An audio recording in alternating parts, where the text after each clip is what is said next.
Hello everyone. In the last video we were doing the topic conjunction and its kind. So let's start the today's part. Yes. तो हम कर रहे थे conjunction का हमने first type कर लिया था. सेकंड कंजक्शन जो थी हमारी थी that was subordinate conjunction. Subordinate conjunction का जो लास्ट पॉइंट था वो था हमारा यूज़ ऑफ अनलेस. अब आते हैं हम नेक्स्ट पॉइंट पर, एज इफ़. कि एज इफ़ कंजक्शन का यूज़ कैसे करेंगे. एज इफ़ मीन्स होता है जैसे कि. ठीक है, एज इफ़ मीन्स जैसे कि. This is use to show an imaginary condition in a sentence. Imaginary क्या होता है भाई? काल्पनिक. इमेजनरी मीन्स काल्पनिक कोई कंडीशन हो दिखानी हो तो हम क्या यूज़ करते हैं? एज इफ़ का यूज़ करते हैं. जैसे ही talks me as if he were my boss. वो मुझसे ऐसे बात करता है जैसे कि वो मेरा बॉस हो. तो ये क्या है? This is only a imagination. एक उसकी कल्पना है. ठीक है. He behaves as if she were a dictator. ठीक है, वो ऐसे बिहेव करती है जैसे कोई डिक्टेटर. डिक्टेटर मीन्स क्या होता है? डिक्टेटर मीन्स होता है जो सिर्फ अपनी ही चलाता है, अपने प्रॉफिट के वे में ही सोचता है. That is dictator. नेक्स्ट आता है हमारा now that. This is use to show a current situation. This is the outcome of some past event.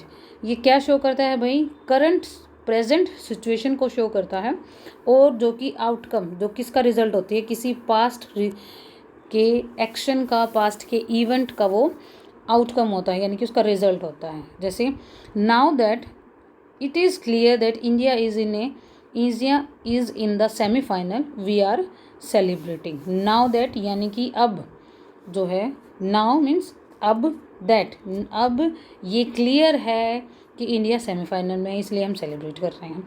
ठीक है, ये सेलिब्रेटिंग क्या हो गया? प्रेजेंट सिचुएशन होगी ना, नाउ दैट प्रेजेंटिंग. और सेमीफाइनल में किससे आया है? किसी पास्ट इवेंट से आया है. Now that her marriage has been fixed. जैसे कि अब उसकी क्या है? अब उसकी मैरिज जो है वो फिक्स हो चुकी है. She wanted to quit her job. इसलिए वो अपनी जॉब छोड़ना चाहती थी. ठीक है. नेक्स्ट आता है अनटिल. अनटिल मीन्स होता है जब तक या तब तक. जैसे अनटिल यानी कि कोई टाइम पीरियड हो तब तक. ठीक है, लेकिन यहाँ पर इसका यूज़ थोड़ा अलग है. क्या है? Until it shows the negativity related to the time in a sentence. Means time तो होगा, जैसे do not go until I come. जब तक मैं नहीं आऊँ तब तक मत जाना. ठीक है, तो मीन्स ये अनटिल क्या शो करता है? कोई टाइम पीरियड तो शो करता है, कि कोई पॉइंट तो शो करता है. ठीक है, यानी कि तब तक, जब तक, ये इसका मीनिंग ये हो जाएगा. लेकिन ये क्या शो करेगा भाई? ये करेगा नेगेटिविटी शो करेगा, यानी कि थोड़ा सा इसका मीनिंग नेगेटिव सेंस में आएगा, ना कि सेंस में आएगा. They are not ready to pay until they get the house. कि वो पे नहीं करेंगे. अनटिल मीन्स कब तक नहीं करेंगे? जब तक कि उनको घर नहीं मिल जाता तब तक वो पे नहीं करेंगे. ठीक है, कि हमने जहाँ पर नेगेटिव सेंस की बात करनी होगी तो हम अनटिल का यूज़ करेंगे, अदरवाइज टिल चलेगा हमारा. As long as. It is used to show the extent of time. Extent means किस चीज़ को बढ़ाना. It's duration related to an event, या फिर किसी इवेंट का टाइम पीरियड, यानी कि उसका ड्यूरेशन दिखाना. हम तो क्या यूज़ करेंगे? As long as. As long as electricity is supplied the machine will run. कि जैसे ही बिजली छोड़ दी जाएगी, उसकी सप्लाई कर दी जाएगी, तो मशीन जो है वो चलना स्टार्ट हो जाएंगी. She is the new captain as long as the previous captains recovers. कि ये हमारी न्यू कैप्टन है. कब तक? जब तक कि प्रीवियस कैप्टन, यानी कि जो पहला कैप्टन जो था वो ठीक नहीं हो जाता, तब तक ये क्या है? हमारे नए कैप्टन रहेंगे. ठीक है. नेक्स्ट आता है वंस. वंस मीन्स एक बार. It shows the limited frequency of an event. ठीक है, लिमिटेड फ्रीक्वेंसी. वंस का मतलब ही एक बार होता है. Once she was in London means एक बार की बात है कि वो लंदन में था. Once I take tea once in a tea. मैं एक दिन में एक बार चाय लेता हूँ. यानी कि जब आपको एक बार की बात बतानी हो, कोई काम एक ही बार हुआ हो, then you will use once. और वैन क्या शो करता है? Shows the time related to an event in a sentence. कोई टाइम को रिलेट करना हो. जब I know the time when she was born. मुझे पता है जब वो पैदा हुई थी। She is aware when they could harm her. She is aware when they could harm her, कि उसे पता है कि वो उसे नुकसान कब पहुंचा सकते हैं। व्हेन का मतलब कब से होता है, यानी कि कोई काम कब हो रहा होता है, उसका टाइम हमें शो करना हो तो हम यूज़ करते हैं when.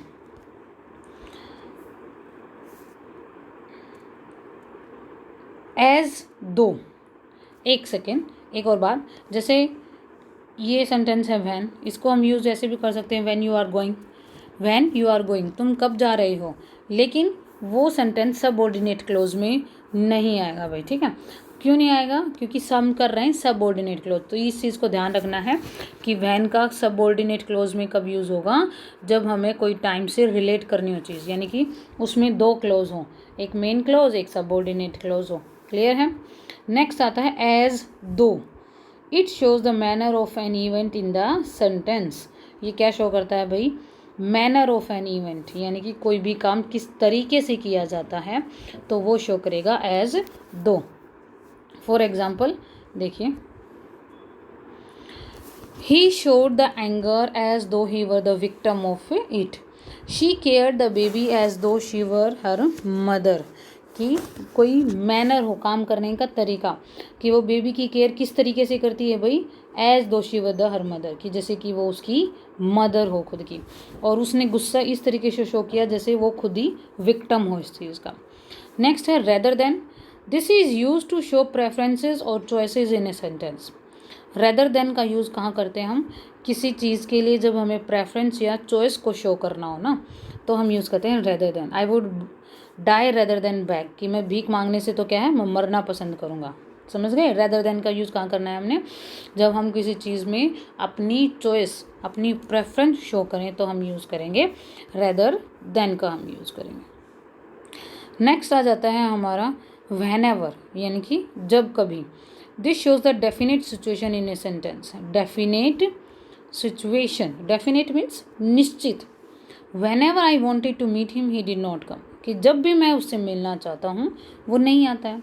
I keep myself in my mother's cap whenever I feel sad, कि क्या कहते हैं कि मैं अपनी मदर की, कैप मीन्स होता है कि मैं अपनी मदर की भाई एक तरीके से लैप हो सकता है, ये लैप होगा, गोद, कैप नहीं आएगा, ये लैप आएगा यहाँ पर, कि गदर में गोद में होता हूँ, यानी कि उसको हक कर लेता हूँ जब भी मुझे बुरा लगता है, यानी कि मैं उदास होता हूँ। नेक्स्ट आता है आपका बिकॉज।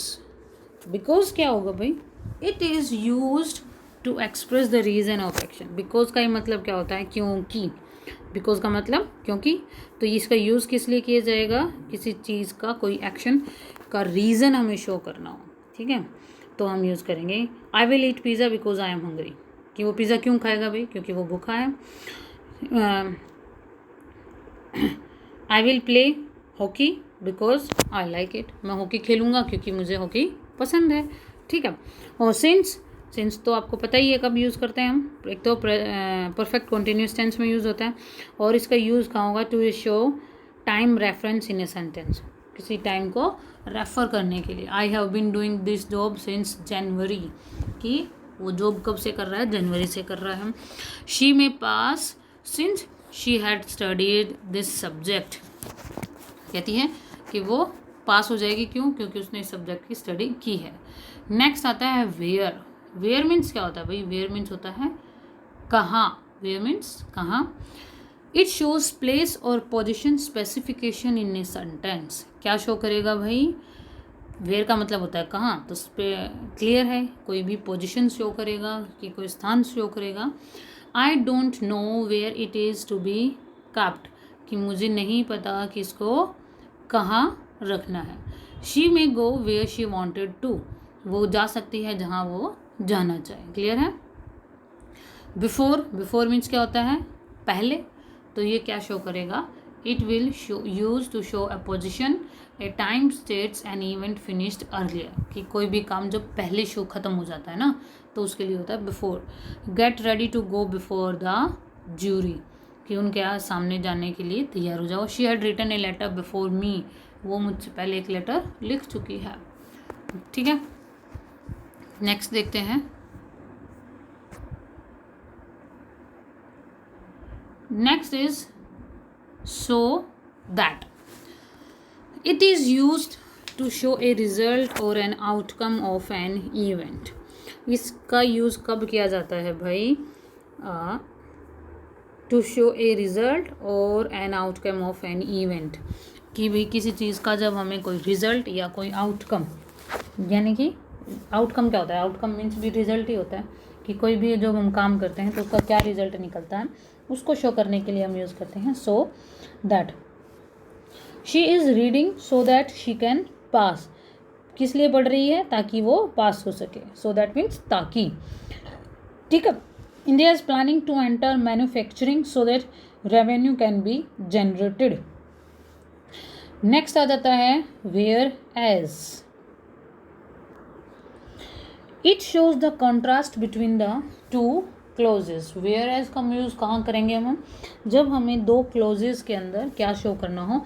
कॉन्ट्रास्ट शो करना हो। ठीक है। जैसे फॉर एग्जाम्पल देखते हैं, she is intelligent whereas her brother is not, कि वो तो इंटेलिजेंट है लेकिन उसका भाई इंटेलिजेंट नहीं है। तो इन दोनों के बीच में हमने क्या दिखाया भाई? डिफरेंस दिखाया है, तो हमने यूज़ करना है वेयर एज। किसी चीज़ के बीच में डिफरेंस को शो करेंगे तो हम यूज़ करेंगे whereas. America is developed whereas India is developing. तो अमेरिका तो डेवलप्ड है लेकिन इंडिया क्या है? डेवलपिंग है। ठीक है। दोनों के बीच में डिफरेंस शो कर दिया हमने वेयर एज दिखाकर। नेक्स्ट आ जाता है even if.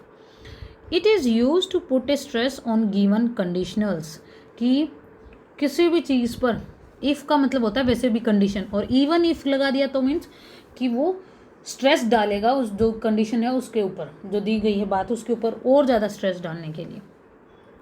I shall not give it you even if I am told officially, कि मीन्स अगर उसको ऑफिशियली भी बोल दिया जाए, यानी कि उसके सीनियर्स, उसका जो ऑफिसर है वो भी अगर बोल देगा तो भी वो ये चीज़ उसको नहीं देगा।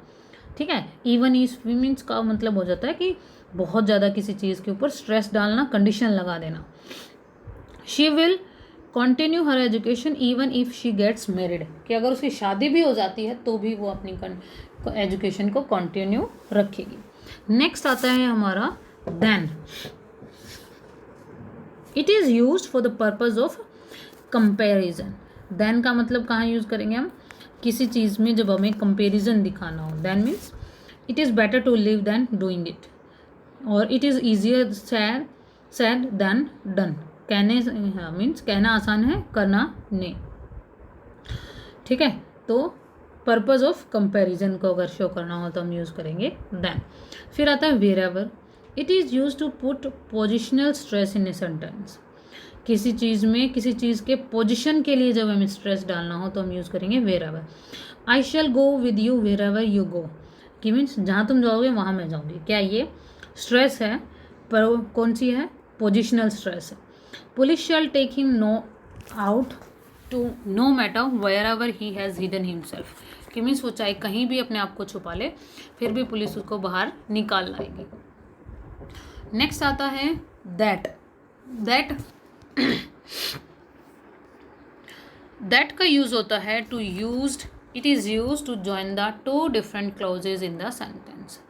दो अलग अलग डिफरेंट टाइप की क्लॉजेज को जोड़ने के लिए। They told me that she was a poet. They knew that, they know that you can be handy. ठीक है। She told me that she is going to Mumbai. इस तरीके से जब हम दो अलग अलग क्लोजेस को जोड़ते हैं तो हम दैट का यूज़ करते हैं। नेक्स्ट आ जाता है while. It is use to combine the two dynamic verbs that may be simultaneous और मे नॉट बी। वाइल का यूज़ देखिए, वाइल मीन्स होता है के दौरान। I was reading while heating means कि वो किसी जब हम कोई टाइम पीरियड दिखाएं, किसी कोई भी एक्शन जब हम कर रहे हों उस दौरान कोई और भी चीज़ हो रही हो तो हम यूज़ करते हैं वाइल। जैसे आई एम वॉज रीडिंग, कि खाना खाते खाते क्या कर रही थी? वो पढ़ रही थी। She was talking while crossing, जब वो रोड क्रॉस कर रही थी तब वो बातें कर रही थी। On condition that. नेक्स्ट आ जाता है हमारा on condition that. It is used to express a condition which is necessity for another action, कि कौन सी कंडीशन शो करता है भाई? जब कोई दूसरे एक्शन के लिए उस चीज़ की नेसेसिटी होती है, ज़रूरत होती है। I can give you this book on condition that you will keep it safe, means कि शर्त लगाकर कोई शर्त रखकर, ठीक है, कोई कंडीशन रखकर जब हम कोई काम करवाते ना, कि मैं ये बुक तुम्हें कब दे सकता हूँ, जब तुम इसको सेफ रखोगे इसको इस कंडीशन पर, ठीक है। नेक्स्ट आता है आपका प्रोवाइडेड दैट। प्रोवाइडेड दैट का मतलब कहाँ होगा, to used express a conditional statement which is either a warning और a requirement for the other action, ठीक है। कोई वार्निंग के लिए, की मीन्स वो तो या तो फिर किसी चीज़ की रिक्वायरमेंट हो उस वार्निंग की, जैसे you may go on leave provided that the project should be finished on time, कि तुम लीव पर कब जा सकते हो, जब ये प्रोवाइड करवा दो, ये यकीन दिला दो कि तुम जो प्रोजेक्ट जो है वो टाइम पर फिनिश हो जाएगा। She will marry you provided that she would be allowed to study further, वो तुमसे शादी कब करेगी भाई, जब तुम ये प्रूव कर दोगे कि वो तुम उसको शादी के बाद भी स्टडी करने दोगे या उसको परमिशन दी जाएगी। तो ये हो गया हमारा यहाँ पर सबऑर्डिनेट कंजक्शंस। नेक्स्ट आती हैं, ये लास्ट है हमारा कंपाउंड कंजक्शंस। कंपाउंड क्या होते हैं भाई, कंपाउंड होते हैं जो कनेक्ट करते हैं, जोड़ कर बनते हैं। जैसे ये ऐसे ग्रुप ऑफ वर्ड्स होते हैं that are used as conjunctions, ये होती हैं ग्रुप ऑफ वर्ड्स होती हैं कंजक्शंस। कंपाउंड का मतलब होता है जुड़ी हुई, ठीक है। तो इसमें क्या होगा कि दो या दो से ज़्यादा वर्ड्स होंगे जो हमारे सेंटेंसेस को या वर्ड्स को या फ्रेजेस को जोड़ने का काम करेंगे। जैसे इन ऑर्डर दैट है, ये कंजक्शन का यूज़ कहाँ होगा भाई, थोड़ा सा बड़ा कर देती हूँ। This conjunction is used to express purpose. In order that का यूज़ कहाँ होगा, to express any kind of purpose. ये वाली जो हैं ये आपके कभी कभी ही यूज़ होती हैं। नेक्स्ट आती है on condition that. On condition का दैट का मतलब to use express a condition which is necessity for another action, कि दूसरे काम के लिए जब हम कोई कंडीशन लगाते हैं और जो ज़रूरत होती है तो हम on condition that. Even if it is use to express an action done in spite of a negative condition और ए अनफेवरेबल सिचुएशन, कि मीन्स कि नेगेटिव कंडीशन होने के बावजूद भी, मीन्स कि उस काम को करने की जब कंडीशन ना भी हो किसी काम को करने की फिर भी हम करते हैं, तो हम यूज़ करेंगे इवन इफ़। जैसे शी वॉज इल, ठीक है, कि वो बीमार थी फिर भी उसने क्या किया, कपड़े धोए।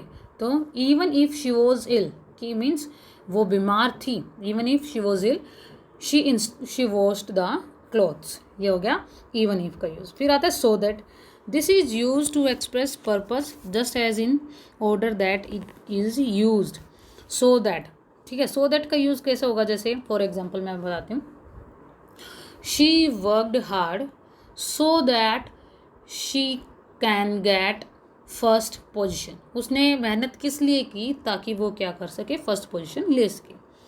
प्रोवाइडेड दैट, नेक्स्ट आता है हमारा provided that. It is use to express a conditional statement which is either a warning और requirement for the other action, कि मीन्स या तो कोई वार्निंग होती है या फिर रिक्वायरमेंट, उस चीज़ की ज़रूरत होती है, तो हम करते हैं प्रोवाइडेड दैट का यूज़। नेक्स्ट आता है हमारा एज दो या एज इफ़। ये होता है किस लिए, इमेजिनरी सिचुएशन के लिए। ये एज दो पहले भी आ चुका है आपका। She talks me as if she is a king, वैसे जैसे sorry as she is a queen, कोई महारानी हो इस तरीके से बात करती है। फिर एज वेल एज और एज सुन एज जैसे come here as soon as possible, ठीक है। To join two action which happen one after another, कि कोई ऐसे दो एक्शंस को जो एक के बाद दूसरा हो, ठीक है, तो उसके लिए हम एज सुन एज यूज करते हैं। और एज वेल एज यूज कहाँ होगा, टू नाउन्स या टू पर्सन्स, ठीक है, और phrases at the same rank just as coordinating conjunction and does. जैसे कि एंड यूज़ करते हैं ना, कि ही एंड शी, यानी कि दो बराबर के नाउन को यूज़ करने के लिए एज वेल एज का यूज़ किया जाएगा। जैसे Ram as well as Shyam is a good boy, clear हो गया। इस तरीके से एज वेल एज का यूज़ किया जाएगा। नेक्स्ट एज सुन एज बता चुकी हूँ मैं आपको, दो सेंटेंसेस या दो एक्शंस को ज्वाइन करने के लिए जो एक के बाद दूसरा होता है, तो उनके लिए आता है एज सुन एज। सो ये हो गई हैं हमारी complete conjunctions. In the next video I will give you some exercise of conjunctions and prepositions, दोनों की आपको एक्सरसाइज दी जाएंगी that you will do in your notebook and try to solve them. ठीक है, so see you in the next video. Till then take care yourself, stay home, stay safe and stay learning.